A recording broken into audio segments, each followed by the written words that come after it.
पग पग चला है जो वही टक्कर है उसका प्रस्थानम।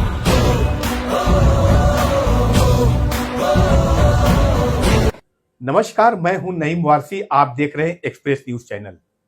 एक्सप्रेस न्यूज चैनल के खास कार्यक्रम आज की बात में आज हमारे साथ राष्ट्रीय जनमत पार्टी के राष्ट्रीय अध्यक्ष इंजीनियर सुशील रत्नाकर हमारे साथ हैं। आइए आज हम उनसे बात करते हैं।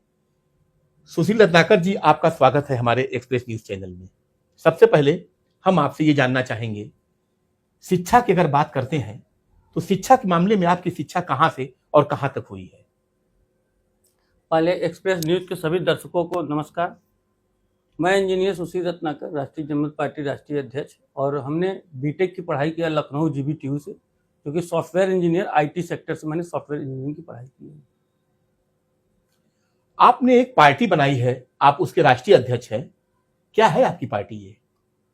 ये राष्ट्रीय जनमत पार्टी 2008 में इसको बनाया गया था और इसके पहले जो संस्थापक और पार्टी के राष्ट्रीय अध्यक्ष रामनाथ प्रियदर्शी जी थे, और इन्होंने 2017 में 2019 में अपने नेतृत्व में चुनाव लड़े थे और पार्टी की कहीं सफलता नहीं मिली, लेकिन पार्टी ने अपने अस्तित्व को बचा रखा और चुनाव लड़ते रहे निरंतर, और चुनाव आयोग में भी इनकी मान्यता हमेशा स्थापित रहा। ये बहुत महत्वपूर्ण है कि इसकी ऑडिट और हर चीज़ जो भी कागज की डॉक्यूमेंट्री है बहुत मजबूत है। और 2022 में मैं इसका राष्ट्रीय अध्यक्ष बना, जब प्रियदर्शी रामनाथ जी हमारे माननीय नहीं रहे, स्वर्गवासी हो गए।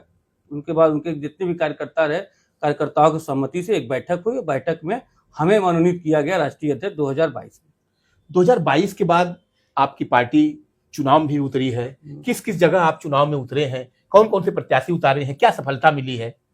2022 में जब हम तुरंत राष्ट्रीय अध्यक्ष बने तो हमको चुनाव चिन्ह नहीं आवंटन हो पाया चुनाव आयोग के द्वारा, और देर हो जाने की वजह से हमको 2022 का विधानसभा और 2024 को लोकसभा में नहीं लड़ पाया था। लेकिन 24 का जो उपचुनाव थे 9 सीटों पे से 2 सीट पे हमने पर्चा भरा था। एक मझवा विधानसभा, एक आपके कानपुर का हमने चुनाव चिन्ह भरा था कानपुर से। तो वहाँ पे एक जगह पर्चा हमारा खारिज हो गया था और दूसरी जगह हम लोग चुनाव प्रकाश चंद्र मौर्य को लड़ाया, और जो कि पहला चुनाव था हमारे नेतृत्व में चुनाव था। हमारे समाज के लोग पासी समाज से हम आते हैं और हमारे समाज के लोगों ने साथ दिया, क्योंकि मौर्य समाज सुस्ता मौर्य जो भारतीय जनता पार्टी से उतर गई थी, जिससे मौर्य का समाज हमको वोट नहीं दिया और मौर्य समाज हमारा साथ नहीं दिया। लेकिन जो समाज के लोग थे, वो पासी समाज के लोग थे, उन्होंने, जो हमारे मित्र थे या जो किसी भी बिरादरी जो हमारे कार्यकर्ता थे, उन लोगों ने साथ दिया, हमारे झंडे को उठाया और मेहनत किया। राजनीतिक करियर की अगर बात करें तो आपका परिवार काफी पुराना राजनीतिक परिवार है, तो राजनीति के बारे में बताइए। कब से राजनीतिक परिवार में आपके परिवार लोग जुड़े हैं और किस किस पद पे रहे हैं?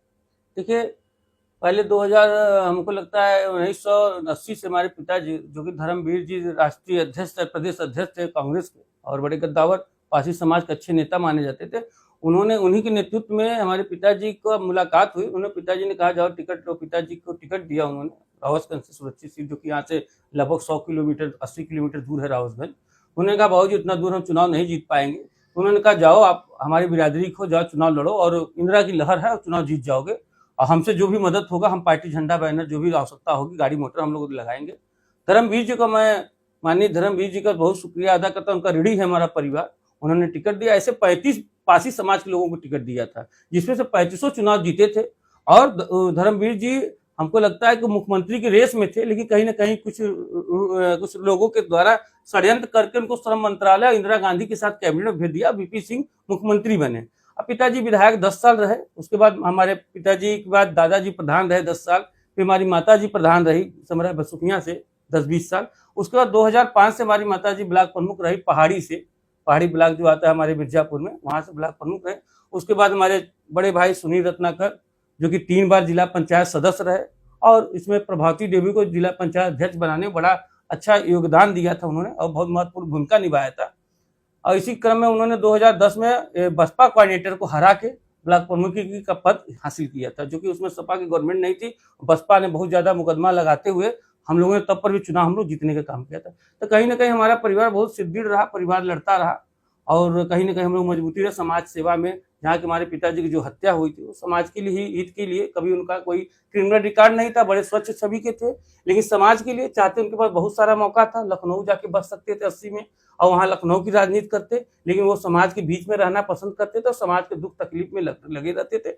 वही कारण था उनका हत्या होने का, जो उनकी हत्या हो गई थी। एक आखिरी सवाल हमारा है, आप एक राष्ट्रीय पार्टी के राष्ट्रीय अध्यक्ष हैं, 2027 का चुनाव सामने है, क्या तैयारी है आपकी? देखिए, अभी हम लोग जो संगठन को बहुत सबसे बड़ा महत्व काम कर रहे हैं संगठन को मजबूत करने का। अभी हम लोग जो 75 जिला में लगभग 30-35 जिला में जिला अध्यक्ष मजबूत कर दिया है, जहां लगभग 100-100 की टीम, 50-50 की टीम को बना रखा है। आपके इर्द गिर्द पूर्वांचल में हम लोग बहुत मजबूत है और अवध में भी हम लोग मजबूत है। जैसे उन्नाव हो गया, अवध क्षेत्र में हमारी संख्या ज्यादा है। आने वाले समय में हमने बना रखा है कि हम लोग चाहते हैं पूरे संगठन का एक ऐसा कार्यक्रम हो कि 27 आते आते रमाबाई भरने का योजना बना रखा है हम लोगों ने, जिसे ऐतिहासिक एक मैदान को भरेंगे तो हम लोगों को खुद ही पार्टी की ताकत और संगठन के बारे में मजबूती लगेगी। तो संगठन का जब तक परीक्षा नहीं लेंगे अपने संगठन का, तब तक हम परीक्षा में पास नहीं होंगे, तो आपको मालूम क्या होगा कि हमारा संगठन है कैसे। तभी जितनी भी मजबूती दिया जा रहा है संगठन को कि हमारा कार्यकर्ता बूथ स्तर तक, संगठन स्तर तक जितनी भी अच्छे संगठन हर जिले में बना दिया जाए, मजबूत कर दिया जाए। अब आने वाले जितने पंचायत चुनाव है और स्नातक एमएलसी का चुनाव और निकाय एमएलसी चुनाव में भी हम लोग भागीदारी लेंगे। उसके बाद आपका 27 का चुनाव आता है तो उसको देखा जाएगा। ये थे हमारे साथ राष्ट्रीय पार्टी के राष्ट्रीय अध्यक्ष।